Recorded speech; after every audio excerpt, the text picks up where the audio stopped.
I'm Genevieve Croft. I'm 82 years old, a woman, and my own parents chose to attend my sister's celebratory lunch instead of my wedding. It was the cruelest and kindest thing they ever did for me. It was the day my life was meant to be shattered, but it was actually the day it began. People think that time heals all wounds, but that isn't true. Time doesn't heal, it teaches. It teaches you how to live with the scars. And if you are very, very lucky, it shows you that those scars can form a map to a place you were always meant to be. My map led me away from the family I was born into and toward the one I was born to build. My story isn't one of grand tragedy in the way the world sees it. There were no wars or famines. It's a quieter, more intimate kind of tragedy, the sort that happens behind the closed doors of a respectable home presided over by respectable parents. My father, Arthur Sterling, was a man of quiet authority, a bank manager who believed in order and perception above all else. My mother, Helen, was his loyal deputy, a woman whose entire world revolved around maintaining the perfect image of her family. And at the center of that perfect image, shining like a brilliant, blinding sun, was my sister, Rosemary. Rosemary was 2 years younger than me, but she might as well have been from another universe. She was born with a sparkle that I seemed to lack. Where my hair was a plain, mousy brown, hers was a cascade of golden curls. Where my smile was hesitant, hers was a dazzling, confident beam that could charm anyone. My parents were captivated from the moment she was born. Genevieve, was their firstborn, their practiced child. Rosemary was their masterpiece. This wasn't a secret. It was a fundamental truth of our household, as plain and unchangeable as the floral wallpaper in the dining room. My entire childhood was a series of quiet lessons in being the afterthought. I remember my 8th birthday. I had asked for a bicycle, a simple, second-hand blue bicycle I had seen in a shop window. I dreamed about it for months. On my birthday morning, I was given a sensible set of encyclopedias. A bicycle is frivolous, Genevieve, my father had said, not unkindly. Knowledge is forever. That afternoon, Rosemary, who was only 6, burst into tears because the ribbon on her doll's dress had torn. My mother spent the rest of the day driving to 3 different towns to find the exact same shade of pink silk ribbon to replace it. I sat in my room, staring at the glossy pages of the encyclopedia, learning about the vast, cold emptiness of space. It felt fitting. Another time, when I was in high school, I won second place in a statewide essay competition. It was the proudest moment of my young life. I ran home, my certificate clutched in my hand, my heart thumping with a desperate need for their approval. I found my parents in the living room, cooing over a small, lopsided clay bird Rosemary had made in her art class. My father had already cleared a space for it on the mantelpiece. I held out my certificate. My mother glanced at it, her eyes barely registering the words. "Oh, that's nice, dear," she said, her attention already returning to the clay bird. "Second place is very respectable." Later that week, Rosemary was praised for a full 10 minutes at the dinner table for getting a B+ on a math test, a subject she notoriously struggled with. The clay bird sat on the mantel for years, a lumpy, misshapen testament to their priorities. My certificate was put in a drawer and never mentioned again. It was in this environment that I learned to make myself small to temper my expectations. My one escape, my one point of light, was Thomas Croft. I met him at a church social. He wasn't like the boys who fawned over Rosemary. He was quiet like me. He had kind eyes and a way of listening that made you feel like you were the only person in the room. He worked as an apprentice carpenter, his hands calloused and strong. He saw me. Not the plain older sister, not the family's resident shadow, but me, Genevieve. When I brought him home to meet my parents, the polite chill in the room was palpable. My father questioned him about his prospects with a thinly veiled air of disapproval. "Carpentry is a trade," he said, the word hanging in the air like a bad smell. My mother smiled her tight, social smile and spent the entire evening directing her questions and her praise toward Rosemary, who was regaling them with a story about a boy from a good family who had asked her to the cinema.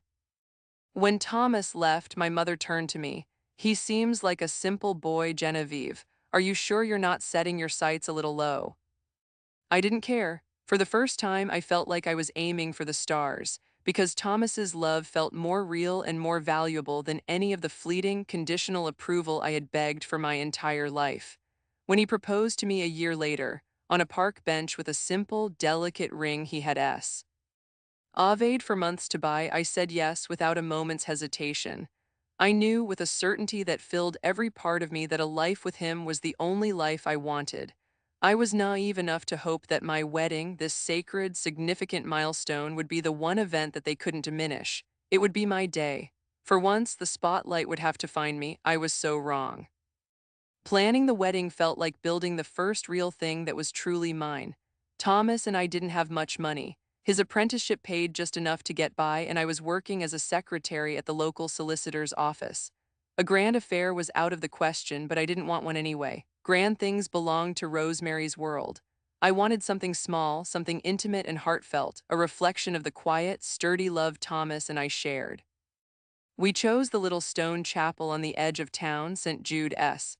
It was known as the Chapel of Lost Causes, a place people went when they had nowhere else to turn. It felt perfect. It was humble and honest, surrounded by ancient oak trees. We booked it for a Saturday in late September when the leaves would just be starting to turn those brilliant shades of orange and gold. My parents' reaction to the engagement had been lukewarm at best. "Well, Genevieve," my father had said, adjusting his spectacles, "Thomas is a working man. I trust you've thought through the financial realities of such a match." My mother had simply sighed, "September is a busy month. I do hope it won't clash with anything." It was Rosemary, however, who delivered the most telling response. "Oh, Ginny, how sweet," she'd chirped, using the cloying nickname I'd always hated. "A little country wedding, it's so." Ayuoa. Despite the chill from my family, I poured my heart into the preparations. Every decision was a quiet act of defiance against a lifetime of being second best. I couldn't afford a designer gown, the kind of thing my mother was already saving for Rosemary's eventual, inevitable wedding to a man of standing. So I decided to make my own. I bought yards of ivory satin, the best quality I could afford, and a delicate lace trim. My landlady, a kind widow named Mrs. Gable, taught me how to work with the delicate fabric. For weeks, my small rented room was filled with the hum of her sewing machine. Every stitch was a prayer, a hope for a future where I would be cherished. When it was finished, the dress was simple, with long lace sleeves and a modest neckline, but it was mine. I had made it just as I was determined to make my own life. Thomas was my rock through it all. He was building us a life with his hands, and I was sewing one with mine. He'd come over in the evenings, smelling of sawdust and varnish, and his presence would fill my small room with a sense of calm and safety. He'd look at the dress taking shape, and his eyes would shine. "It's beautiful, Jen," he'd say. "You're going to be the most beautiful bride this town has ever seen." In those moments, I believed him. His parents, the Crofts, were the complete opposite of the Sterlings. They were warm, boisterous, and loving. They owned a small farm a few miles out of town. Mr. Croft was a man with a booming laugh and dirt permanently etched into the lines of his hands. Mrs. Croft was a woman who communicated her love through food, endless plates of scones, hearty stews, and apple pies that made your mouth water. They welcomed me into their family without reservation. When they saw the cool reception from my own parents, they simply doubled their efforts. Mrs. Croft offered to bake the wedding cake, a magnificent three-tiered fruitcake, and Mr. Croft promised a bounty of flowers from his garden to decorate the chapel. Their kindness was a balm on the old, raw wound of my parents' indifference. I tried to include my mother and Rosemary. I truly did. I invited them to come see the dress when it was nearly finished. My mother arrived, her lips pursed as she surveyed my small room. "It's very homemade, Genevieve," she said, her gaze lingering on a slightly uneven seam. Rosemary twirled into the room a moment later. "Oh, Ginny, you made it yourself. How very resourceful." She was wearing a new coat, a beautiful cashmere thing my father had bought her just because. The coat probably cost more than my entire wedding. I felt a familiar shrinking sensation, the feeling of being a plain brown wren next to a bird of paradise. Still a part of me, a stubborn, foolish part, held on to hope. This was my wedding day, after all, a sacred rite of passage. Surely for this one day they could set aside their preference. For this one day they could see me. I sent the invitations, handwritten in my best calligraphy. I imagined them sitting in the front pew of St. Jude S., my father looking proud, my mother perhaps shedding a tear. I pictured Rosemary as my maid of honor, even though she'd sighed dramatically when I asked her, complaining that the pale yellow I'd chosen for her dress wasn't her color. As the day drew closer, a strange thing happened. My mother seemed to take a renewed, if slightly critical interest. She'd call to ask about the caterer, a local woman making sandwiches and a large trifle, the music, a friend of Thomas's playing the organ, and the guest list. Her questions were always tinged with a faint air of disapproval, but I mistook her interference for investment. I thought she cares, she's finally coming around. Looking back, I see she was merely assessing the situation, judging how it would reflect upon her, the mother of the bride. The social implications were her only concern. The week before the wedding, Rosemary announced that she had been nominated for the Young Citizen of the Year award by a local business association. It was for some volunteer work she'd done, organizing a garden party for the elderly. My parents were ecstatic. The house buzzed with the news. My father spoke of it to everyone he met. My wedding, just days away, was relegated to a secondary topic of conversation. It was a minor inconvenience in the whirlwind of Rosemary's big honor. A small, dark knot of dread began to form in my stomach, but I pushed it down. I told myself I was being paranoid. They would be there, they had to be. The day before the wedding, Thomas came to my apartment with the wedding rings. They were simple gold bands. We held them in our palms, the weight of them feeling solid and real. "Tomorrow," he whispered, his eyes full of love. "Tomorrow you become Mrs. Croft." I held onto that promise like a lifeline. It was my North Star in a sky that was rapidly growing dark. Tomorrow I would marry this good man, and my family would be there to see it. They would have to be. The morning of my wedding day dawned crisp and bright, a perfect autumn day. Sunlight the color of pale honey streamed through the window of my small room, illuminating the dust motes dancing in the air. My dress hung on the back of the door, a beacon of ivory satin and hope. For a few precious moments, everything felt possible. The anxieties of the past weeks melted away, replaced by a thrum of pure, unadulterated excitement. Today I was not the afterthought. Today I was the bride. Mrs. Gable came up early with a tray of tea and toast, her face wreathed in smiles. "A bride shouldn't be alone on her wedding morning," she declared, bustling around the room. Her cheerful presence filled the space, and I felt a surge of gratitude for this woman who had shown me more maternal warmth in the last few months than my own mother had in a lifetime. I bathed and dressed slowly, savoring each ritual. I slipped on the stockings, the simple shoes, and then the dress. As Mrs. Gable helped me with the buttons, I looked at my reflection in the small, slightly warped mirror. The girl staring back at me looked different. She looked hopeful. There was a light in her eyes I hadn't seen before. Thomas's mother and father were due to pick me up at 10:30 to take me to the chapel. The ceremony was at 11. At 9:15, the telephone in the hallway began to ring, its shrill summons cutting through the quiet joy of the morning. "I'll get it," Mrs. Gable said, wiping her hands on her apron. "Probably just another well-wisher." She went out, and I heard her muffled voice, followed by a long pause. When she returned to the doorway, the smile was gone from her face. "It's your mother, Genevieve," she said, her voice soft with a caution I didn't yet understand. A flicker of annoyance went through me. A last-minute critique of the flowers, a complaint about her seating arrangement. I walked to the hallway, the satin of my dress whispering against the floorboards. I picked up the heavy black receiver. "Hello, Mother." "Genevieve, darling," her voice was bright, far too bright. It was the voice she used at social functions, the one that signaled everything was fine even when it wasn't. "I'm so glad I caught you. Now I don't want you to panic, but there's been a slight change of plans." I gripped the receiver tighter. The cold of the bakelite seeped into my skin. "A change of plans? What do you mean? The wedding is in less than 2 hours." I know," she said with a little tinkling laugh that set my teeth on edge. "It's all terribly last minute, but something simply wonderful has happened. You know Rosemary was nominated for that Young Citizen Award." "Yes," I said, my voice barely a whisper. The knot of dread from the week before was back, cold and heavy in my stomach. "Well, they just telephoned. The committee is hosting a special celebratory luncheon for the nominees. It's at the Grand Hotel today at noon. The mayor will be there. It's a tremendous honor, Genevieve. A once-in-a-lifetime opportunity for your sister." I couldn't speak. The hallway seemed to tilt. The floral wallpaper swam before my eyes. I could hear my own blood roaring in my ears. "Mother," I finally managed to say, my voice sounding strange and distant. "My wedding is at 11 o'clock. You can't go to a luncheon at noon." There was a small, impatient sigh on the other end of the line. Don't be difficult, darling. Of course, we can't be in two places at once. Your father and I have discussed it. This is important for Rosemary's future. These are influential people. A wedding is a family affair, it's personal. This is public, it's for her career, her standing in the community. The words hit me one by one like stones. A wedding is a family affair, but my family was choosing not to be there. This is important for Rosemary's future. And my future, the start of my marriage, the most important day of my life, what was that? So you're not coming? I asked, the question hanging in the dead air between us. It felt absurd, like a line from a play. This couldn't be real. We can't, darling, don't you see? She said, her voice laced with exasperation, as if I were a particularly slow child.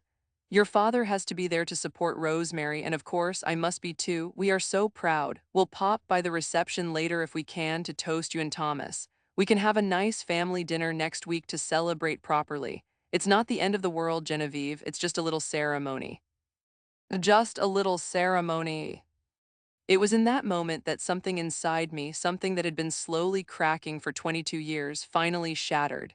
The desperate hope, the yearning for their approval, it all just evaporated. It was replaced by a strange, icy calm. I saw my entire life laid out before me, a long, endless road of being the second choice, of my milestones being little ceremonies to be brushed aside for Rosemary's greater glory. I see, I said. My voice was flat, devoid of all emotion. I was looking at the truth, and it was as ugly and as plain as I had always suspected. They were not just choosing Rosemary over me. They were choosing a luncheon over my wedding. It wasn't a choice between two daughters. It was a choice between their child and a social engagement, and I was the one who was deemed less important. Good, my mother said, relieved. I knew you'd understand. You've always been the sensible one. Now, have a lovely day, darling. We'll be thinking of you. Tell Rosemary we'll pick her up at 11:30. She's just so excited. Oh, she hung up. I stood there holding the receiver, listening to the dial tone buzzing in my ear. A sound of absolute finality, a severed connection. Rosemary, of course, Rosemary was going with them. She was my maid of honor. She wouldn't even be there to stand with me. I placed the receiver back in its cradle with methodical precision. I turned and walked back to my room. Mrs. Gable was standing in the doorway, her face a mask of disbelief and pity. She had heard everything. I looked past her at my reflection in the mirror. The hopeful girl was gone. In her place was a woman I didn't recognize, her face pale and her eyes dark with a pain so profound it had no name. The dress felt like a costume for a play that had just been canceled. And in the chilling silence of that sunlit room, I understood that my family had just given me a wedding gift after all, the terrible, liberating truth. For a long time, I just stood there, staring at my own reflection. The world had gone quiet. The only sound was the frantic beating of my own heart. Humiliation is a physical thing. It's a heat that starts in your chest and spreads through your limbs, making your skin feel tight and your clothes feel foreign. My beautiful handmade dress suddenly felt like a shroud. This was supposed to be the happiest day of my life. Instead, it was the moment I became a public spectacle of rejection. The whole town would know. Everyone would see the empty front pew. Everyone would whisper. Mrs. Gable put a tentative hand on my arm. Genevieve, my dear girl, she whispered, her voice thick with emotion. What do we do? Her question pierced through the fog of my shock. What do we do? I had two choices. I could take off the dress, call the chapel, and tell Thomas it was over. I could crawl into bed and let the shame consume me, or I could go through with it. I could walk down that aisle with or without my family and marry the man I loved. The thought of facing Thomas was terrifying. How could I tell him that my own family had deemed him and our marriage less important than a meal? It felt like their rejection was a stain on him, too. Just then, we heard the crunch of tires on the gravel outside. The Crofts had arrived. My heart hammered against my ribs. I couldn't face them. I couldn't bear the pity in their eyes. Mrs. Gable, my guardian angel that day, intercepted them at the door. I could hear their muffled, urgent whispers from the hallway.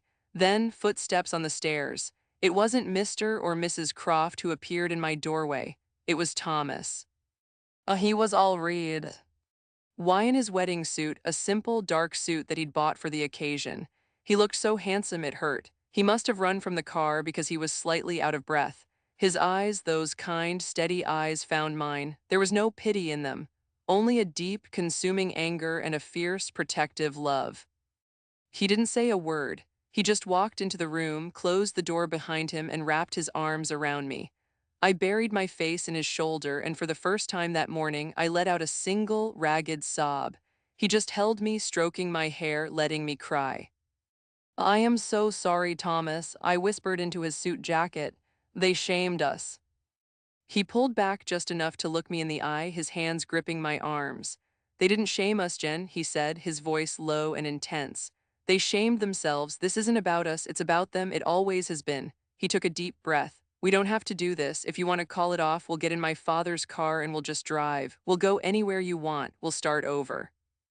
I looked at his face, at the absolute sincerity there. He was willing to give it all up for me, and in that moment the icy calm from the phone call returned, but this time it wasn't born of shock. It was resolve, a cold, hard, diamond-like resolve. My parents had tried to take this day from me. I would not let them. My life with Thomas was not going to start with us running away. It was going to start with us standing tall. "No," I said, my voice stronger than I thought possible. "I am not going to let them win. I am going to walk down that aisle and I am going to marry you, Thomas Croft, today." A slow smile spread across his face. "Good," he said simply. "Then let's go get married." The drive to the church was a blur. Mrs. Croft sat beside me in the back seat, holding my hand, her silent, solid presence a comfort beyond words. Mr. Croft drove, his jaw tight with a barely concealed fury on my behalf. When we arrived, the small crowd of guests was already milling about outside. The whispers started immediately. I could feel their eyes on me, on the absence of my parents, my sister. I held my head high and focused on the chapel door. Mr. Croft, a man of simple dignity, turned to me. "Genevieve," he said, his voice thick, "it would be the greatest honor of my life to walk you down the aisle." Tears pricked my eyes. This man, my future father-in-law, was offering me the paternal love and pride my own father had denied me. I took his arm, and together we walked towards the church. The little organ, played by Thomas's friend, began to play. The heavy wooden doors swung open, and there, at the end of the aisle, stood Thomas. His eyes were fixed on me, and in their depths I saw our entire future.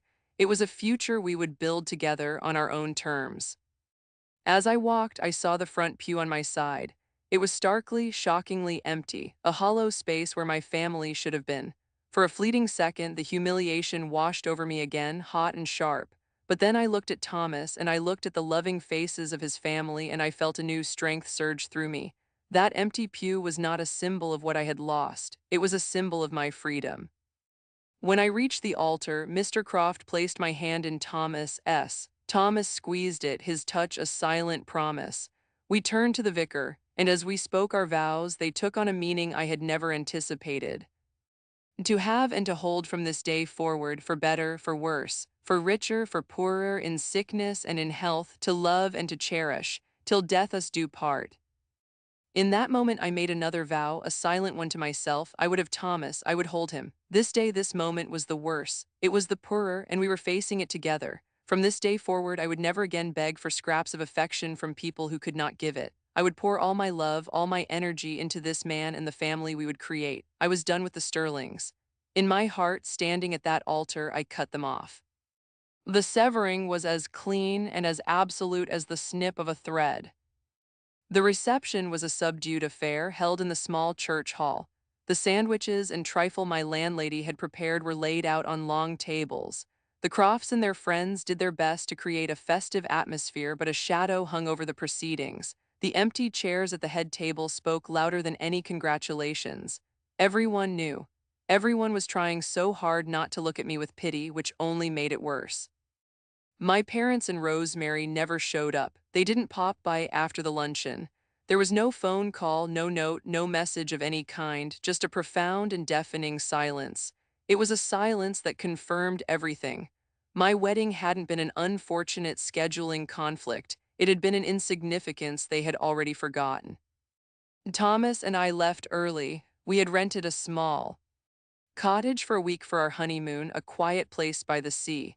As we drove away, I felt a strange mixture of relief and a deep, aching sadness. The life I had known was over. I was Mrs. Genevieve Croft now. I had a husband, a new name, and a new family who had shown me more love in one day than mine had in a lifetime. But the ghosts of the Sterlings rode with us in the car. The first few years of our marriage were a struggle. We didn't have much, but we had each other. We moved to a town 30 miles away, a place where no one knew my story, where I wasn't the girl whose parents skipped her wedding. It was a relief not to see the whispers in people's eyes, but it was also profoundly isolating. We knew no one, we had to start from scratch in every sense of the word. Thomas worked long hours, taking any carpentry job he could find, slowly building a reputation for being reliable and skilled. I found a job as a typist in a small insurance office. We lived in a tiny two-room flat with peeling paint and a temperamental boiler. It was a far cry from the comfortable, pristine home I had grown up in, but it was ours. Every piece of second-hand furniture, every pot and pan we bought was a brick in the foundation of our new life. The silence from my family was absolute. Weeks turned into months. I sent them a brief note with our new address, a final, foolish gesture of filial duty. There was no reply. The first Christmas came and my heart ached with a loneliness so sharp it felt like a physical illness. I remembered Christmases past, the scent of pine and roast turkey, the mountain of presents under the tree, most of them for Rosemary. Even those painful memories had a certain nostalgic glow compared to the stark emptiness of our tiny flat. Thomas and I had a small, scrawny tree decorated with paper chains I made myself. We exchanged our modest gifts and held each other tight, but the unspoken truth was there. We were utterly alone. My birthday came and went. Nothing, not a card, not a call. It was as if I had ceased to exist. Sometimes in the dead of night, the bitterness would consume me. I would lie awake and picture them in their warm, comfortable house, their lives continuing on as if I had never been a part of it. I imagined my mother talking on the phone, my father reading his paper, Rosemary planning her next social triumph. Did they ever speak my name? Did they ever feel a single pang of remorse? I wrestled with the grief. It was a strange kind of mourning because no one had died. I was mourning the family I wished I'd had, the parents I deserved. I was mourning the loss of a fantasy, the hope that one day they would finally see me. That hope was dead and buried, and I had to learn to live with its ghost. Thomas was my anchor. He never tired of my sadness. He would listen patiently as I raged, as I cried, as I dissected every last memory, trying to pinpoint the exact moment I became invisible to them. He would just hold me and say, "Their love was a shallow, conditional thing, and what we have is real. This is the house we're building. Let them have their empty mansion." He was right, of course, but it was so hard. There were moments of weakness when I would draft letters in my head, letters pleading for an explanation, for an apology for anything. I would imagine calling them just to hear their voices, but then I would remember the icy calm I felt on my wedding day. I would remember the empty pew, and I would remember my silent vow. I had chosen this path, I had to see it through. Slowly, very slowly, things began to change. Thomas's business started to grow. He was able to hire his first employee. We saved enough money for a down payment on a small house of our own, a fixer-upper with a little garden. It was modest, but it was ours. We spent every weekend painting walls, sanding floors, and planting rose bushes. We were building something tangible, a testament to our partnership. The ghosts of my past were still there, but their voices were growing fainter. They were being drowned out by the sound of our own lives, the sound of hammering and sawing and laughter. We were making a home, a sanctuary from a world that had shown me such casual cruelty. The silence from my family continued, but I was beginning to learn how to fill it with my own kind of noise. The true turning point, the moment the final, heavy door to my past swung shut, came 2 years after we moved into our little house. It came in the form of a tiny, red-faced, screaming baby, our son David. I remember holding him for the first time in the sterile, quiet hospital room. He was so small, so fragile, his tiny fingers curled around mine with a surprising strength. Thomas stood beside me, his eyes shining with tears, his hand resting on my shoulder. And as I looked down at my son, a love so fierce and so overwhelming washed over me that it literally took my breath away. It was a love without condition, without expectation. Why? Without reservation, it was pure and absolute. In that instant, I understood everything. I understood the cavernous difference between the conditional affection my parents had offered and the boundless, unconditional love I felt for this new life. I would never, ever make my child feel like an afterthought. I would never make him compete for my love. I would never choose a luncheon over a milestone in his life. The very idea was monstrous, a betrayal of the sacred trust between a parent and a child. Holding David, I finally understood that what my parents had done was not just a slight.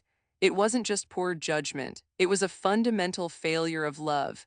And you cannot build a life begging for something from a well that has run dry. You have to go and dig your own. That day, my resolve, which had sometimes wavered under the weight of loneliness, solidified into something unbreakable. My energy would no longer be wasted on mourning what I didn't have. It would be poured into what I did have, this wonderful, good man and this beautiful, perfect son. The Sterling family legacy of conditional love would end with me. The Croft family legacy would be one of unwavering support and unconditional love. It was a new vow, made not at an altar, but in a quiet hospital room, and it was the most important one I would ever make. Life changed. Our little house was no longer quiet. It was filled with the sounds of a baby, crying, laughing, babbling. It was filled with joy. Thomas's business, Croft and Son Carpentry, though our son was only a baby, Thomas insisted on the name, was thriving. We were no longer just surviving, we were building a future. 2 years after David, our daughter Sarah was born, a sweet, gentle girl with her father's kind eyes. Our family was complete. Our home became the center of our universe. It was a place of warmth and laughter. The Crofts, my wonderful in-laws, were a constant presence, doting grandparents who showered David and Sarah with affection. Holidays were no longer a source of pain, but a time of boisterous, chaotic celebration at their farm. Our life was full. It was full of scraped knees, bedtime stories, family dinners, and school plays. It was an ordinary life, but it felt extraordinary because it was a life I had chosen, a life I had built from the ashes of my old one. I never spoke to my children about my own family. What could I say? How could I explain to them that their other grandparents had simply erased their mother from existence? I didn't want to poison them with my own pain, so I just poured all the love I had been denied into them. I was at every school event, every sports day, every parent-teacher meeting. I treasured every lopsided clay bird, every misspelled poem, every handmade card. I put them all on display, proud testaments to my children's efforts. The front of our refrigerator was a chaotic, colorful collage of their achievements, a stark contrast to the stark, curated mantelpiece of my childhood home. Occasionally, a sliver of news from my old life would find its way to me through the grapevine of distant relatives Thomas's parents still knew. I heard that Rosemary had married her man from a good family. I heard my father had retired. I heard they had moved to a bigger house. Each piece of news was like a report from a foreign country I had once visited but no longer had any desire to return to. It sparked a flicker of curiosity, but no pain. My life was here in this house with this family. The years rolled on. Our children grew up, strong and confident and secure in the knowledge that they were loved. David followed his father into the business, his own skill and vision expanding it beyond anything Thomas had ever dreamed. Sarah became a teacher, a gentle and compassionate soul who was adored by her students. They both married wonderful people and had children of their own. Thomas and I grew old together. We saw our small house fill with the laughter of our grandchildren. We watched the rose bushes we had planted all those years ago grow thick and strong. We had built a good life, a rich life, a life filled with the one thing that had been so absent from my own childhood, unconditional love. The silence from the Sterlings had stretched from years into decades. It was no longer a deafening roar, but a distant, forgotten hum. I had won. Not by seeking revenge, but by simply living well. Thomas passed away on a Tuesday morning in early spring, 60 years after we stood together at the altar of St. Jude's. His heart, which had been so strong and so steady for so long, simply gave out. He died peacefully in his own bed with my hand in his. The loss was a physical chasm, a tearing away of a part of my own soul. He had been my partner, my ally, my sanctuary. He was the man who saw me when no one else did, and who stood by me when my own family walked away. In the raw, quiet aftermath of his passing, the memories of our life together became my most treasure. Day possession. My children and grandchildren rallied around me, their love a warm blanket against the cold grief. They were a testament to the life we had built, the legacy of the vow we made on that terrible, wonderful wedding day. We had succeeded. We had created a family whose foundation was solid rock, not shifting sand. About a month after the funeral, a registered letter arrived. It felt strangely formal. It was from a solicitor's firm in my old hometown. My hands trembled slightly as I opened it. The letter informed me that my sister Rosemary had passed away a few weeks prior. It was a shock. We were estranged, but she was still my sister. The letter stated that as her only living next of kin besides her own children, I was being notified and that she had left something for me in her will. A few weeks later, a large, dusty cardboard box arrived.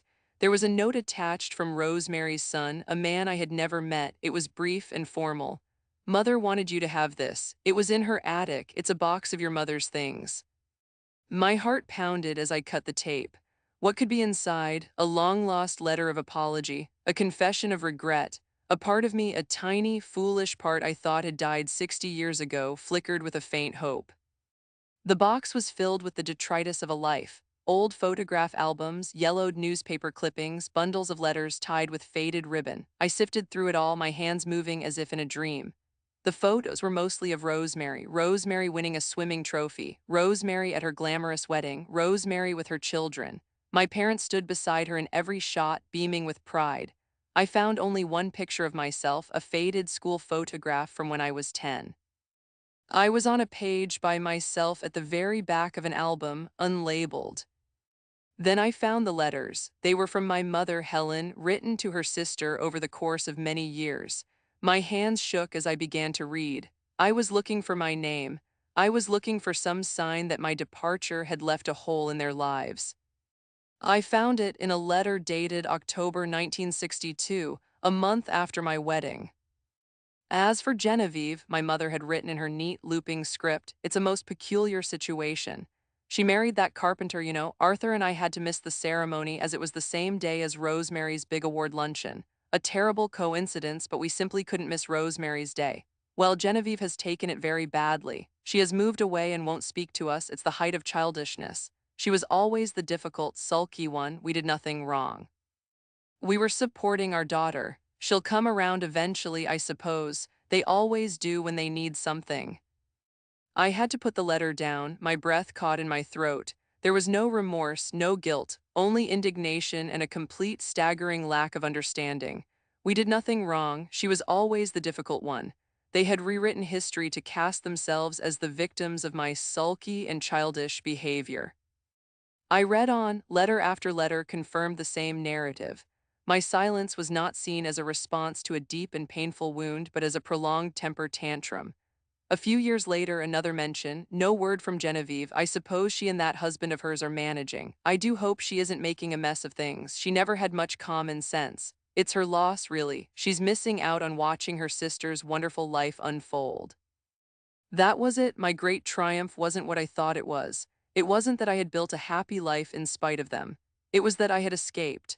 My decision, made in a moment of humiliation and resolve, had saved me from a lifetime of being gaslighted and diminished. If I had gone back, if I had accepted their non-apology and family dinner, my entire life would have been an exercise in swallowing my own pain to make them comfortable. I would have been forced to agree that I was the difficult one, that my hurt was an overreaction.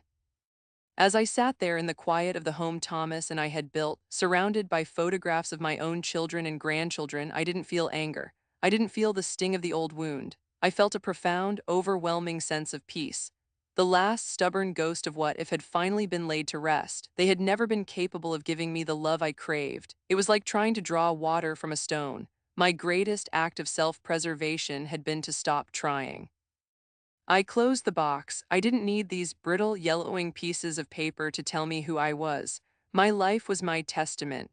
The love of my husband, the success of my children, the joy of my grandchildren, that was my story. They had chosen a luncheon. I had chosen a life, and my life was beautiful. It was rich and full and real.